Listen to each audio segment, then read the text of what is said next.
So guys, magandang araw dyan. Gusto nyo ba matuto magluto ng beef mechado? Tara, samahan nyo ako. Madali at simple lang to. Tara, let's go!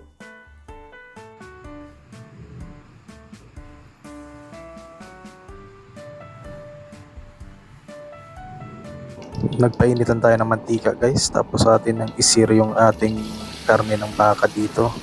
Palabasin natin yung tubig niya guys, at saka yung kanyang mantika.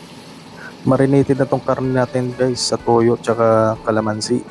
Meron ding bawang tsaka sibuyas. So halo-haluin lang natin to guys hanggang sa matuyuan siya ng kanyang sariling katas. Sundan mo lang to guys, at tsaka kung matututo ka magluto ng beef mechado dito. So nag-isa lang tayo dito ng bawang at saka sibuyas guys. Palabasin lang natin yung aroma ng ating mga aromatics. Pag okay na, ilagay na natin yung ating mga karne. Ganito yung itsura nila guys. Pag napatuyuan na natin sa sariling tubig ng karne, yung karne ng baka guys. So gisa lang natin to. Pag okay na, ilagay na natin yung ating tomato paste.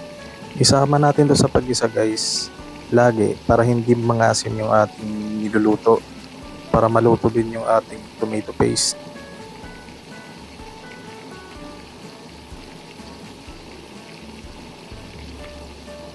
Dito guys, haluin na natin ang haluin to hanggang sa tuluyan ng mix yung ating mga ginigisa guys. So sa part na to ay okay na, luto na yung ating tomato paste. So dahil madalian to guys, ginawa ko, nilipat ko muna siya sa pressure cooker at dito ko siya papalambutin.